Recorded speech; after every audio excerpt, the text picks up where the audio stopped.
This week we are celebrating Independence Day, the birth of a nation. I don't know if it's just the leader in me or the entrepreneur in me, and I'm not that entrepreneurial, but from time to time I think, and I know this is kind of strange, so bear with me.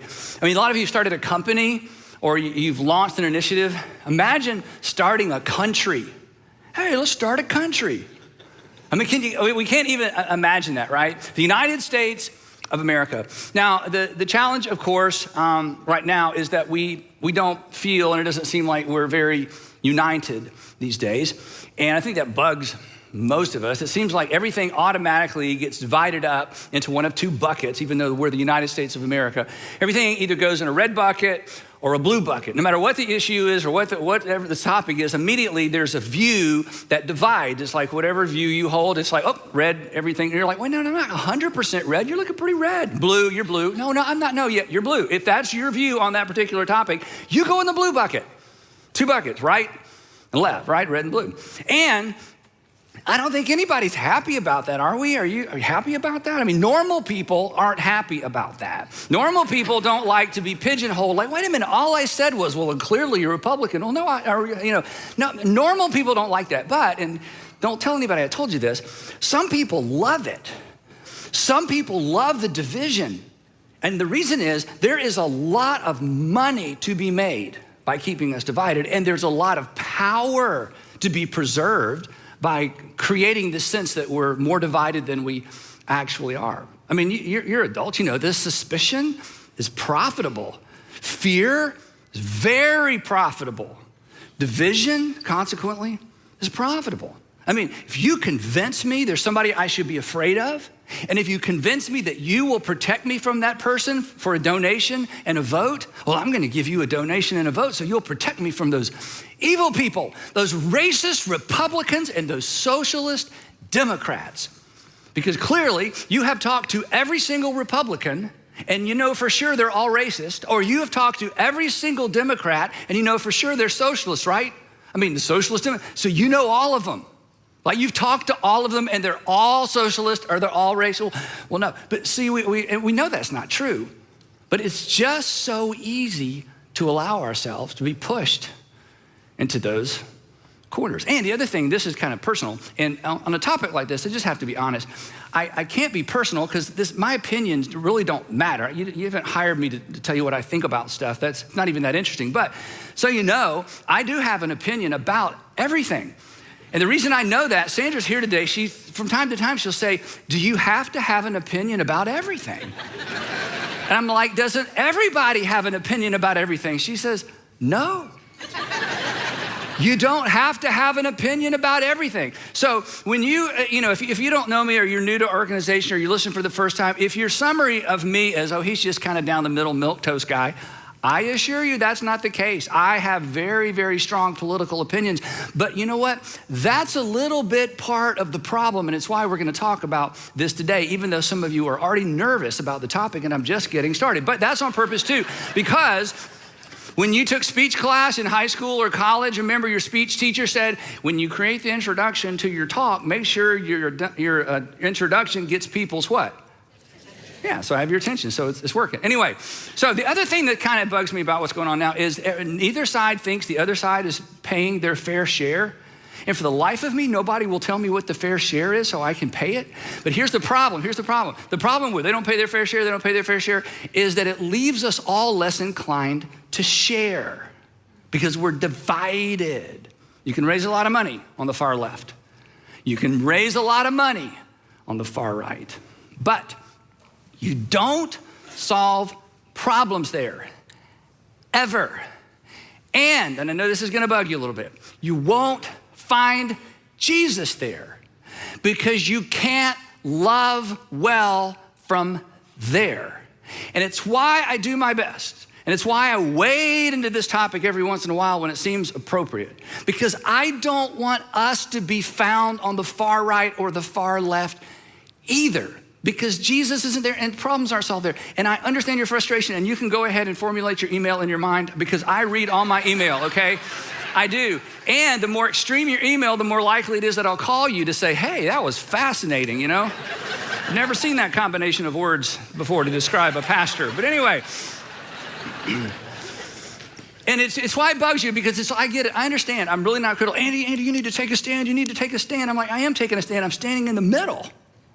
Oh, it's a compromise. No. You need to take a stand. When somebody tells you that Jonathan Reckford, the CEO of Habitat for Humanity, is a friend. He's an amazing, amazing man. And he said, Andy told me this years ago. He said, whenever people want us to take a stand, you know what they're really saying? I'm like, what? He says, they want us to take their stand. And if we're not willing to take their stand, they don't want us to take a stand. Oh, that's what you believe? Remain quiet, please. So I am taking a stand.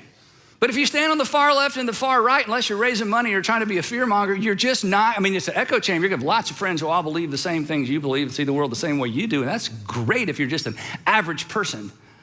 But today I want to talk about let's not be average people.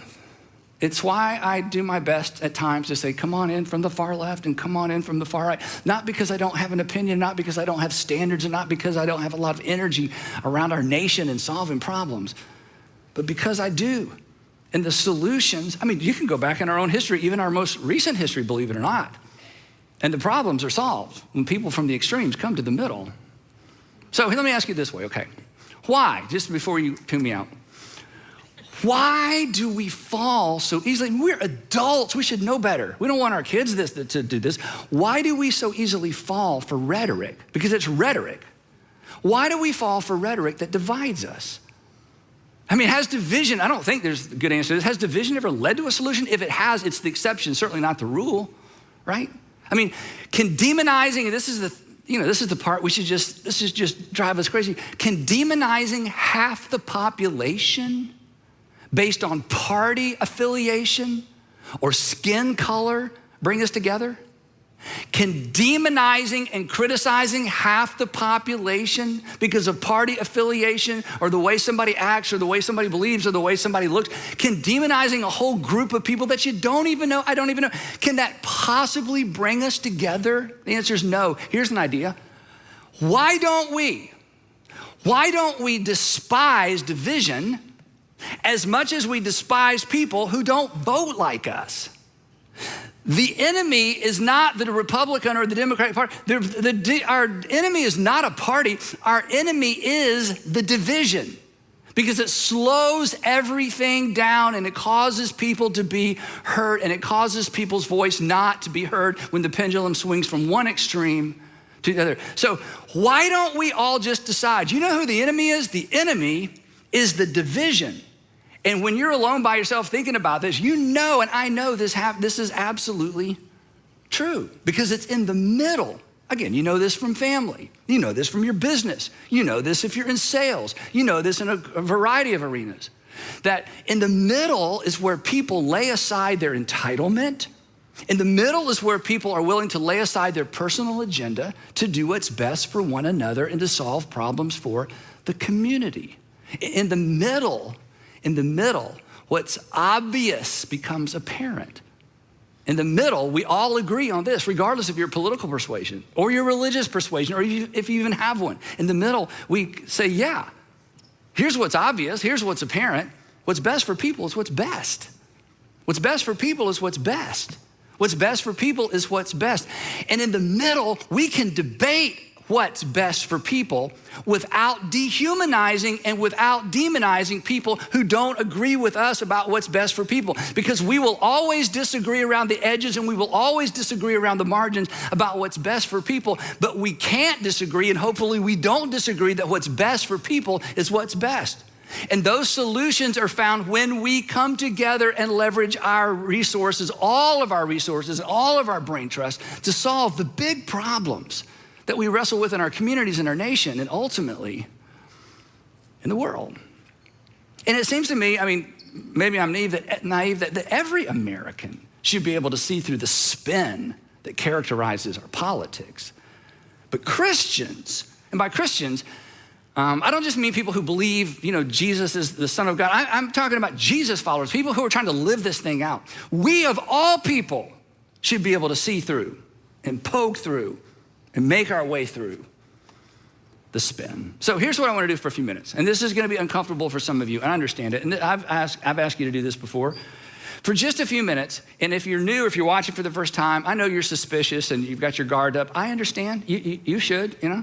I would like for you to try to take your political filter off your face for just a few minutes. Your Republican filter, your Democrat filter, your libertarian filter, your librarian filter, you know, whatever your filter is, you know, your MSNBC or Fox News or Newsmax or CNN or whatever. If you could just take the political thing off, and I just want you to set it, don't let it go too far, okay? I want you to set it right there beside you, because when we're finished, I want you to pick it back up, put it on, because I don't want to have to go around and clean all those things up off the chairs, okay? So you brought it in, you wore it in, you know. I just want, if just for a minute, if you'll take it off, set it, and then when I'm finished, you can just put it back on and go out and, you know, be whoever you want. But I just want you to try to listen for a couple of minutes, all right? And again, pick them up on your way out. One thing, to start with some common ground, because I think to move forward, we got to find the common ground. The common ground, one thing that we all appreciate about our nation, I hope we all do, is our Bill of Rights. Bill of Rights is the collective name for the first 10 amendments to the U.S. Constitution. It was created, as you know, to protect individual liberties, because the founders were so amazingly smart. They get a lot of grief these days, but goodness gracious, they started a nation. And what they even said about their own work, as we'll see in a few minutes, it's amazing how transparent and how realistic they were about the limitations of what they formed. So the Bill of Rights is, you know, free speech, free press, a right to assemble, freedom of religion, the right to bear arms, due process, the right to a jury trial, the right to not be overwhelmed with search and seizure. Anybody see what I did here? Bear arms. It should be bear arms. Can we go back? Can we show them before? It said bear arms. Can we go back? Yeah, see, then I went to bear arms. Now, the truth is, either one of these words, if you focus on it for very long, it gets weird. It's either bear arms or it's bear arms. Anyway, we're going to need some humor today. That's all I got, okay? Cruel and unusual punishment, and then quartering soldiers. This is an issue for nobody right now. This is so interesting that, and you probably maybe remember this from some high school history class. They made it a law that the government can't force you to house soldiers if we're not at war. And again, it's somewhat irrelevant, but you know, that was a big deal. So again, they were trying to protect individual rights. Now today, if we were coming up with the new Bill of Rights, some of these probably wouldn't be on there. I mean, the quartering soldiers is kind of irrelevant. We would have different things. We would have free Wi-Fi, right? Free healthcare, free education. And so our founders were so smart, they looked into the future and they realized, you know what is so relevant for this generation may not be as relevant for the next one. So they came up with the 9th Amendment, that's kind of the catch-all amendment, the kitchen sink amendment, just in case, well, not just in case, because they knew in the future there would be other individual rights. There would be other individual rights that they wanted to make sure that the people of the United States knew there was room for, that those weren't the only rights protected. So here's how the 9th Amendment reads. It says, the enumeration in the Constitution of certain rights shall not be construed to deny or disparage other rights retained by the people.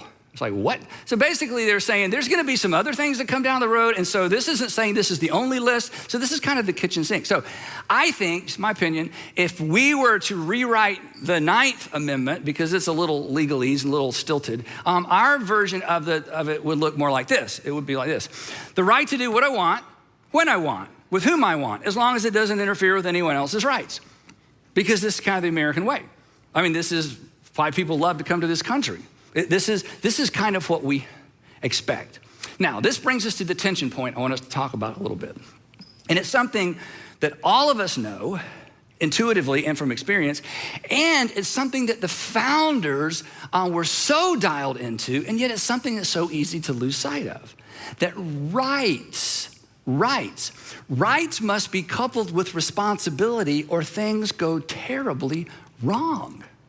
You know this if you're a parent, because you have given your children freedoms and they weren't responsible with those freedoms, and you had to reach in and take those freedoms away. Growing up, some of you got your driver's license, you took off in daddy's car, mama's car, maybe your parents bought you a car or got you a used car, and you got a speeding ticket or you did something irresponsible. You had a freedom, but you were irresponsible, so they took the keys, they took the car. Some of you growing up, your parents took your door off of your room. Some of you had that punishment. Or maybe you've taken the door off of a child's room. Why? Because I've given you the freedom to have your own space. You have been irresponsible with that freedom. I'm taking your door only because I can't take your room, and your brother and sister do not want you to move in with them. So there has to be a combination of responsibility to go with freedoms, right? Individual rights must be coupled with individual responsibility, or this whole thing doesn't work. Because again, you know this, rights without responsibility, you know what it leads to? It leads to isolation and ultimately to anarchy. That liberty, apart from responsibility, undermines liberty and requires more laws. So theoretically, if you're kind of following me, what we need in addition to the Bill of Rights is we need a Bill of Responsibility. But this is impossible, because you can't legislate responsibility. And yet without responsibility, individual responsibility, we isolate and we divide. And the founders knew this. This is so amazing. John Adams, second president of the United States. Now, when I read what I'm about to read, you may have read this before or heard this before, and it's like you're gonna go, yeah, that's right. But I want you to think about who is saying this or who wrote this. This is the person, these are people who are at the epicenter of the process of developing the Constitution of the United States. And you know a little bit about constitutional history, how long, how many people, how many voices, and wrote, and they rewrote, and they rewrote, and they rewrote, and so many drafts. So you've got the smartest guys, in our nation at that time, totally committed to coming up with the best document possible. And when they're finished, they are all aware of the problem, and they're not afraid to state it. And here's his version. Our Constitution was made only for a moral and religious people. Don't kid yourself, he says. We've done a great job. I think it's a great document. I think we're off to a good start. But don't kid yourself. As careful as we've been, as meticulous as we've been, it won't work if the people for whom this was written are not moral and religious. It is this is amazing. It is wholly inadequate to the government of any other. So, hey guys, what do you think about your document? Well, it's pretty much inadequate. Wait, you've been in here for months. I know, but it's inadequate. Unless the people of this nation understand that there is a moral absolute, a sense of ought to, that stands outside our laws and above our laws, and outside our nation and above our nation, that stands as ruler and king and authority over our conscience. Unless there is a collective sense of conscience, it's not going to work. That they understood, they knew apart from this, a moral sense of obligation, whether it's religious or not, we're gonna talk about that in a minute, that the American experiment in freedom would fail. Because when my rights infringe on your rights, who's to say who's right? This is why we have laws. Because when rights collide, you know this, the law decides. But when you have a group of people who have abdicated an understanding, a shared sense of understanding of what is ought and what ought not to be done, then our collective conscience begins to evaporate, it begins to devolve and to be undermined. And when that happens, you know what you need more of? More laws and more laws and more laws and more laws, and close the loopholes, close the loopholes, close the loopholes, more laws, more laws, more laws. But the problem with law is this. Law reflects the minimum requirement. How low can I go and still get to go home? That's what the law tells you. How low you can go and you still get to go home. The law tells you and tells me what we can get by with. It's designed to keep bad things from happening. But the law doesn't inspire us. It doesn't inspire greatness. It doesn't inspire virtue. It doesn't inspire us to be responsible. Traffic laws are great, but traffic laws don't make you a courteous driver, do they, right? Tax laws are important, and there's even a benefit to being generous, but tax laws don't make you generous. Civil law doesn't make you civil. Does your homeowners association rules make your neighbors good neighbors? No, it underscores the fact that they really aren't that good of a neighbor, right? It kind of highlights the fact that they really need to do something about the stuff in their front yard that they think is so great that nobody else in the neighborhood thinks is great, right? Free speech, come on. Free speech doesn't make you kind with your words. Laws just give us the limit. Laws just put a limit on our self-centered expressions of our rights and our sense of entitlement. Rights, what we're entitled to. Law, what we're allowed to do. And our founders said, if this is all you got, it's not gonna work. And we wrote it. The law protects us from each other's entitlement. That means that you can't come into my home uninvited to exercise your free speech, right? But still, none of it inspires me or causes me to look up and ask, how much can I do? Instead of how low can I go? And because of this, because of human nature, these two things alone, because of human nature, these two things alone actually foster division. If this is all we have, this actually fuels division, and it makes it easy to profit from our division. So a third component is necessary. Again, here it is. John Adams tells us, our Constitution was made only for a moral and a religious people. Only for a moral and religious people. If there's not a third component, the founders who wrote it said it's gonna eventually break down. So to borrow his terminology, even though we don't use this term the same way perhaps the founders did back in that era, the third piece of this has to be morality. What we ought to do, what we're entitled to, what we're allowed to do, what we ought to do. Virtue. Now, why am I talking about this in church? Because I wanna talk about this. Because this is where you come in. This is where followers of Jesus comes in. This is where the church comes in. This is where people who wake up at least a few days a week or at some point along the week and say, you know what, Heavenly Father, I wanna know your will, I wanna do your will. I wanna actually be a follower of Jesus. I don't wanna just believe a bunch of static things and live a life disconnected from what I believe. I want my belief and my confidence and my faith in you to invade my life and my relationships and my money and my generosity and the way that I treat people. Because, and here's the thing, make sure you don't misunderstand me. And I hope you agree, our legal system is appropriately decoupled from any religious absolutes. We do not want to live in a theocracy. But what we do need, what we must have, and what you can provide and what we can provide is a national conscience. A national conscience informed by the law of Christ. Now, if you're not a religious person or a Christian person, you're like, oh, here we go. No, just hang with me, okay? This is super important. The law of Christ, that phrase, the law of Christ, is a phrase that doesn't get much airplay in church and in Christendom, which is so unfortunate. And I didn't even grow up knowing about this until I began reading the New Testament.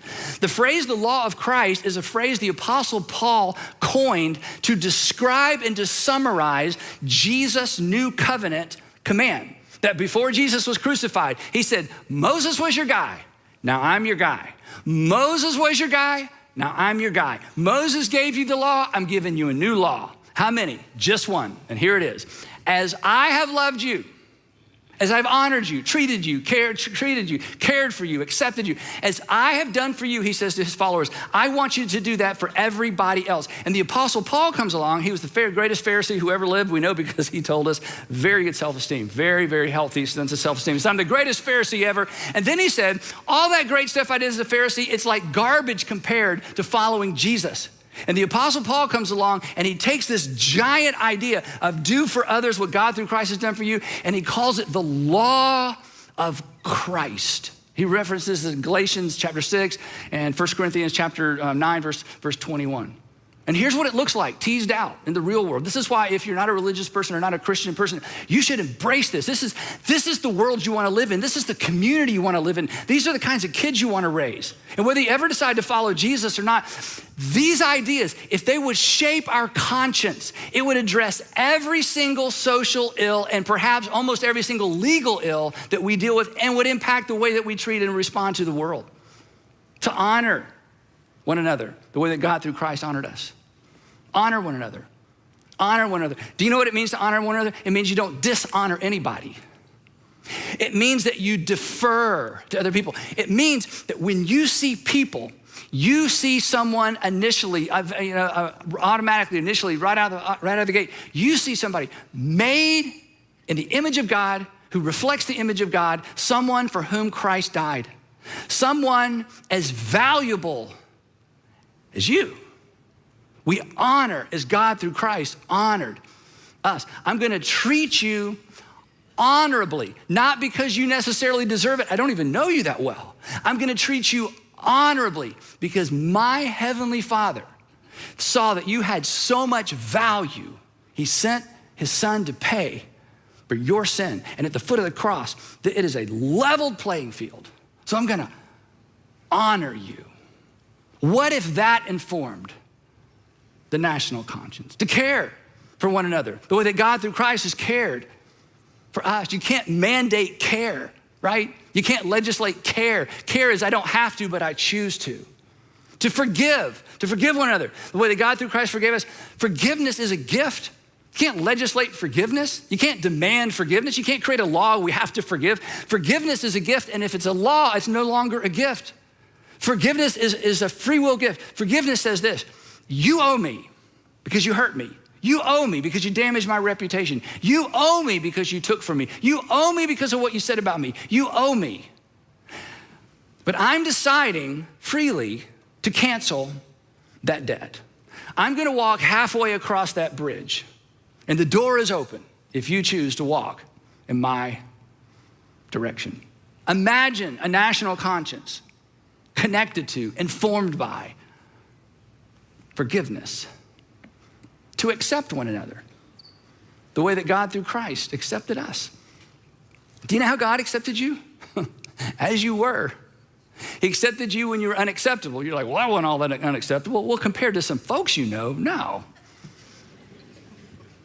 But that's the beauty of the New Testament. For God so loved the world that he gave. For God so loved the world that he deferred. That God so loved the world that he served and he cared and he accepted. And Jesus says, okay, you're not gonna remember all those 10 commandments. You're certainly not gonna do them. There's a whole bunch of others and they were great for their time. Moses was your guy, I'm your guy. Now listen to me, look at me. I want you to treat people the way that my heavenly Father through me has treated you. And then the next day he would put on a demonstration of love that would take their breath away and take their sin away and honestly take all our excuses away. To love the way that God, through Christ, loved us. What if that shaped the national conscience? Our founding fathers who wrote the document said, if it doesn't, it's just a matter of time. The Apostle Paul, again, who's the greatest Pharisee, then becomes a Jesus follower, he's writing his letters. He writes these letters, the circulars that were circulated through churches in the first century. He's writing one particular letter, and it's to Judean and Gentile Christians, and he's reminding them, hey, you're not under the old law. You're not under the law of Moses. Moses was your guy, Jesus is your guy. But he's warning them, he's saying, look, you're not under that law, but don't do what most people do when the restrictions are lifted. Don't do what most people do when the restrictions are lifted. Again, guys, you probably remember like I did the first time you were able to get in one of your parents' cars without your parents. And you were free, right?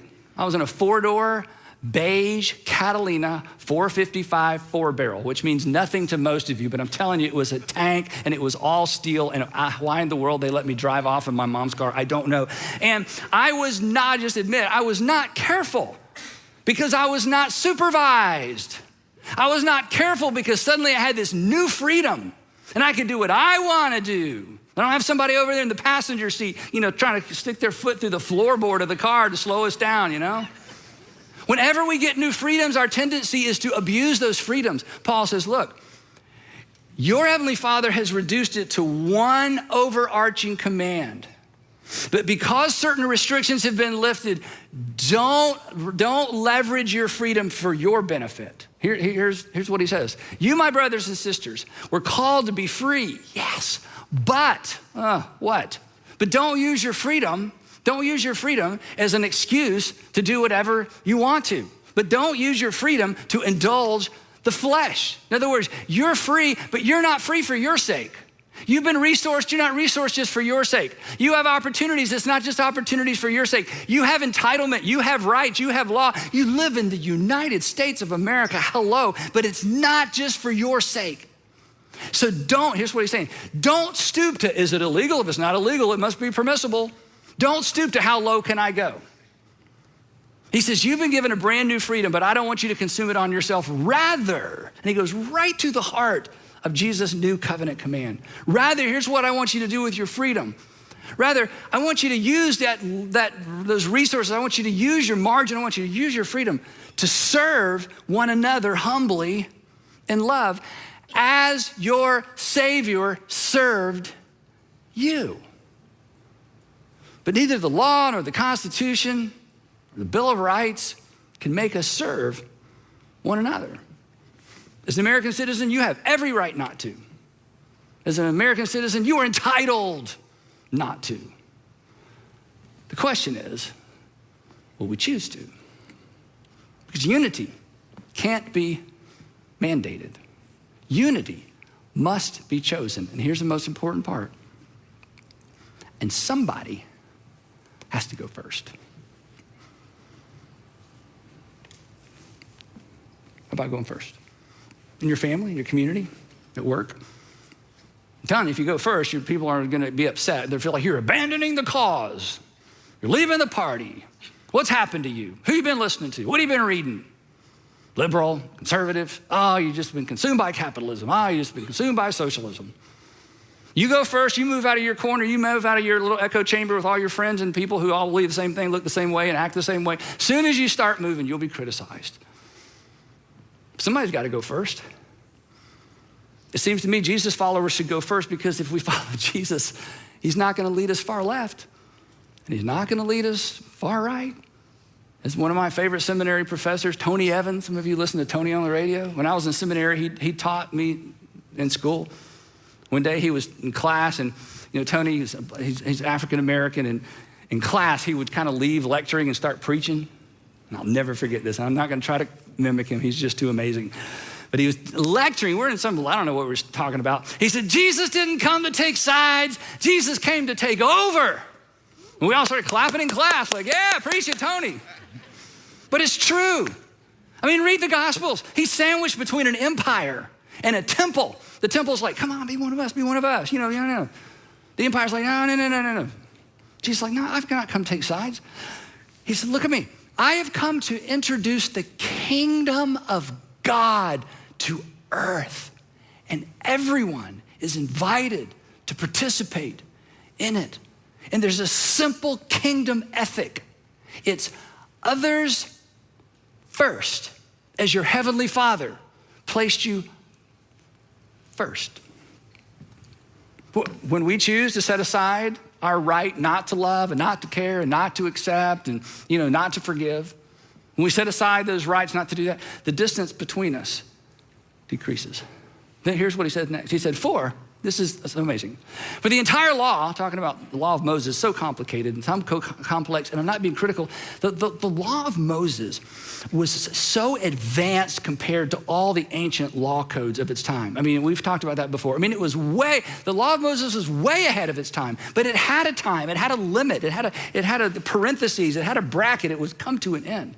And what Paul says is so brilliant. He said, for the entire law is fulfilled in keeping this one command. It's so simple. It's so brilliant. It's so catalytic. It's so life-changing. But unfortunately, what comes next is so familiar. It just goes in one ear and out the other. Everybody's like, yep, I believe that. Yep, that's right. I mean, you can hardly argue with this. And Paul says, look, okay, even if you don't want to go the whole distance of, love others as God through Christ has loved you, how about this? How about we take it down a notch to make it, more palatable for everybody? The entire law is summarized, and he's quoting Jesus, in this one command. Just love your neighbor as yourself. You don't even have to believe in God to do this. What if we just did that for 6 months? 3 months, 3 weeks. What if the entire nation said, okay, we're just gonna do this one thing. The temperature changes. the culture starts to change. And I'll tell you what will happen without anybody intending to. Everybody starts coming out of their corners and out of their extremes. And they have less tolerance for all of them and all of those and all of them and all of those. Like, wait, no, not every Republican. No, not every. Do you know every Democrat? You don't? Well, then shut up, okay? You can't say all the Democrats. You don't even know them all. You know 4, okay? And they're all in your family, okay? All the Republicans, Republicans this and wait. So you've talked to all the Republicans. No, okay, well, then shut up with that, okay? You can't say that. Just come on out of your echo chamber. Come out of your corner. I'm not saying give up what you believe. I'm not saying give up your standards. I'm not saying give up your morals and your values. I'm saying come out and come together, because when you come together, a terrible, wonderful thing happens. You begin to hear other people's stories and you understand other people's experiences and you begin to see life through their filter. And when that happens, you've all had this happen. When that happens, do you know what you do? You go, oh. Do you know what oh means? Oh means, oh, I learned something new. Oh, I was wrong. Oh means, you know what? I've never factored that in. Oh means that problem is not as simple as I thought it was. Okay, don't forget this. If you're way over on the right or you're way over on the left, don't ever forget this. The further you are away from a problem, the simpler the solution appears to be. The further away you are from a problem, the simpler the solution appears to be. The further away you are from a problem, the simpler the solution appears to be. And this is why when people have shared experiences, or I should say share their experiences, when we begin to get into the lives and the stories and the backgrounds and the narratives of people that aren't exactly like us, vote like us, and I'm not saying change parties or change anything, but when you move toward the middle, you learn, you grow, and you say, oh, and your perspective is different. And suddenly what was, why don't they just stop? Why won't they just start? It's like, oh, because from way over there, that problem looks so simple to solve. Mature people understand that. And they don't put up with all the yickety-yak around them that makes everybody think they know how to solve every problem in the world, because they're a gazillion miles away. And come on, we're Jesus followers. We should know better than this. So what if we just did that? Paul tells us what happens if we don't. If we just settle for, law and rights. This is so graphic. If you read the New Testament, you'll read right over this. But I want the I don't know, it's just gross, honestly. I want the grossness of this to settle in. Here's what he says, because he's trying to make a point. He says, if you're just gonna do your rights and your laws and I'm free, I do whatever I want to with my freedom, my resources, and it's just all about me. He says, here's what's gonna happen. If you bite and devour each other, let's just pause and think about that phrase for a minute. If you bite and devour, let me ask you a question. Who in your experience with humans, not animals, humans, what kind of humans bite other humans? What'd you say? Kids, little bitty immature kids who don't know any better. That's who bites other people, right? It's kids bite kids. Paul's going, look, if you're gonna act like a baby, if you're gonna act like a child, if you're gonna be so immature that I'm gonna bite you and pick at you and nick at your heels, he says, look, if you're so consumed by your rights and your entitlement that you just pick and bite, you're gonna devour each other. He says, you better watch out or you will be destroyed by each other. This, to some extent, is a picture of what many of us feel is happening in our nation. We're devouring each other legally. Because every man or every woman for himself or every woman for herself eventually isolates men into themselves, women into themselves, people who look the same way and believe the same way and live in we just get isolated. Every man to himself, you just get isolated.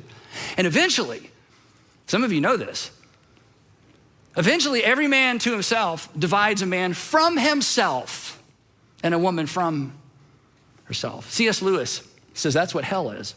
C.S. Lewis says hell, this was just his vision, it's not theological. He said hell, some of you have read his book, The Great Divorce. It's not about divorce, it's about hell.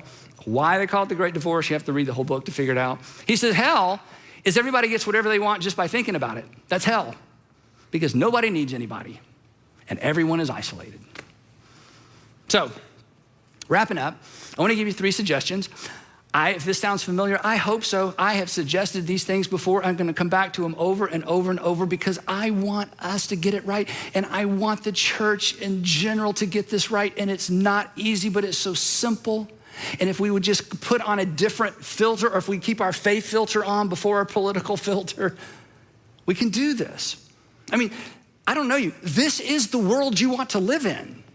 This is the culture you want to raise your kids in. This is the future.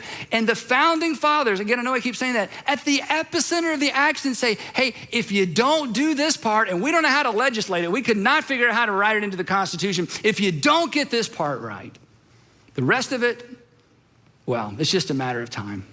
Paul's words, you're gonna bite and devour one another. So number one, 3 decisions. Do what's just, not what you can justify. Just do what's just. Not what you can justify, not what everybody else is doing, what you can get by with, right? Well, I can get away with it. Not how low can I go, but how others first can I be? How high can I reach? How can I help? How can I help? How can I help? Number 2, let's do what's responsible, not what's permissible. If you are not willing to take responsibility for the outcome of a decision, don't make the decision. If you're not willing to take responsibility for the outcome of an option, don't choose that option. Be responsible. When you're irresponsible, responsible people have to come along behind you and clean up your mess. Parents, you understand this. You have to clean up the mess of your children because they're not old enough to clean up their mess. But do you really want a nation where we have to clean up each other's messes because we're surrounded by and full of irresponsible people who think, well, nobody can make me, nobody can legislate it, and I can just kind of leave my mess and walk off and somebody else is gonna take care of it? You don't wanna live in that world. But somebody's gotta go first and decide, you know what? If I'm not willing to take responsibility for the outcome of an option or a decision, then I'm just not gonna choose that option because I'm gonna do the responsible thing, not just what's permissible. And look, it doesn't matter if nobody saw you. You saw you. It doesn't matter what everybody else is doing. Just don't be like everybody else. You're not everybody. You're a Jesus follower. Number 3 is to use the founding fathers' word, do what's moral, not what's modeled. Be the hero, not the villain. Be the hero, not the villain. Come to the rescue. Don't be a regret. Write a story, we say this all the time, write a story you're proud to tell. A story you're proud to have told about you. You don't have to, but you can choose to. I'm super grateful for the Bill of Rights. I'm grateful that we're a nation of law. I'm grateful that we don't have a king, that we don't have a dictator. I'm grateful that George Washington, at such an amazing moment, decided when he had an opportunity to be king or to be president again, he said, no, this is amazing. He said, all this power, I'm gonna hand it off. I'm gonna hand it off. Supposedly King George, it may be a fable, King George heard that when he heard that George Washington decided not to allow himself to be made king, and he decided to hand the power off into a free election. King George said, if that's true, he's the greatest man alive. Because a king understood what it means to give power away. That's the precedent. That's the gospel. That's what we've been called to do, and we all have an opportunity to do it within the context of our families, our communities, our nation, and the world. So let's not kid ourselves. It's not enough to be a nation of laws. It's not enough to have a great constitution. We need ought to. We need ought to, otherwise we will devour or continue to devour ourselves. James Madison, 4th president of the United States, sometimes referred to as the father of the Constitution. Again, I mean, right there in the thick of things. He certainly understood the inadequacy of the American experiment apart from individual responsibility. So in a convention speech in 1788, he said this is amazing. He said, no theoretical checks, no form of government, they just are establishing one. No theoretical checks, no form of government can render us secure. It's like, wait. I thought that was the point of the government, was to render us secure. He said, don't kid yourself. To suppose that any form of government will secure liberty or happiness without any virtue in the people is a chimerical idea. It's a fairy tale. It's a fable. It's an illusion. Don't kid yourself, he says. At the end of the day, this comes down to the virtue, the morality, the responsibility of the people. I think we, the people, can do better. But we, the Jesus followers, we have no excuse. Because in following Jesus, we have tied our future to, and we have renewed our conscience to, this one solitary ethical mandate to love other people the way that we have been loved, to see them the way our Heavenly Father sees them, and to see the value in them that our Heavenly Father sees in them. So let's not just tolerate one another. Let's love one another. Let's don't just be law-abiding citizens. Anybody can do that. Let's be Jesus followers. And in the words of Paul, perhaps this will be a reality. When Paul wrote this was laughable. When Paul wrote this, the Christian community was a disenfranchised, socially ostracized. I mean, they had no power, they had no nothing, they had no literature. I mean, they were kind of nothing. And the Apostle Paul writes in these little fledgling churches scattered around the Mediterranean rim. He says, okay, I know you think I'm thinking too big, but just trust me on this. I want you to do everything without grumbling or arguing so that we may become blameless and pure. Blameless and pure, children of God, like father, like son, like father, like son, like father, like daughter, like father, like daughter. That we would become children of God without fault in a warped and crooked, a divided and self-centered generation. And then, I mean, when they read this, they're like, okay, Paul, I know you got big ideas, but okay, do you even know what's going on in our community? He said, trust me, then we will shine among them like stars in the sky. Isn't this what you want to do? Isn't this worth giving your life to? Isn't this why we should follow Jesus? That we don't have to wait. We don't have to wait for an election cycle. We don't have to wait. We can shine among them like stars in the sky just by embracing this simple idea that I am to leverage my freedom for the benefit of the people around me. And then maybe, just maybe, we can make our way to the middle where problems are solved and things change. And not for our sake, but for the sake of our communities and our nation, and ultimately, for the sake of the world.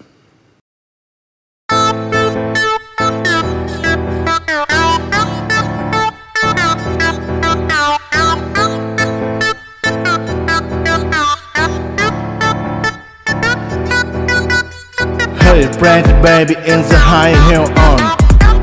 You give me favor, I never ever know.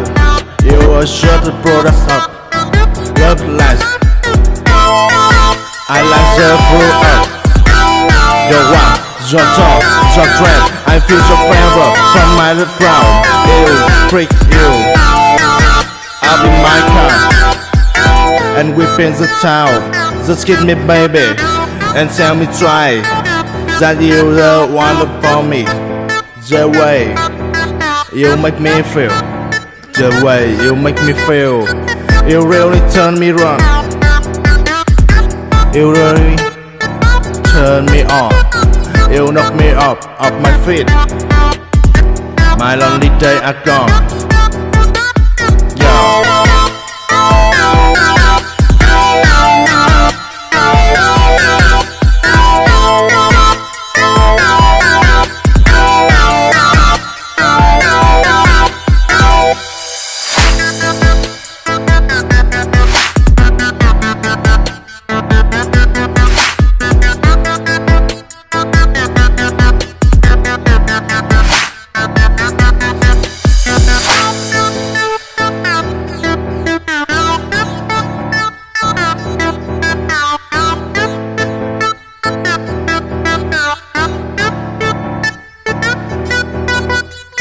Hey, brandy baby in the high heel on. You give me favor, I never ever know. You are sure the products of love life. I like the fruit of your walk, your talk, your dread. I I feel so forever from my ground. Ew, freak you. I'll be my car, and we paint the town. Just kiss me, baby, and tell me try that you the one for me. The way you make me feel, the way you make me feel, you really turn me on. You really turn me on. You knock me up off my feet. My lonely days are gone. Yo.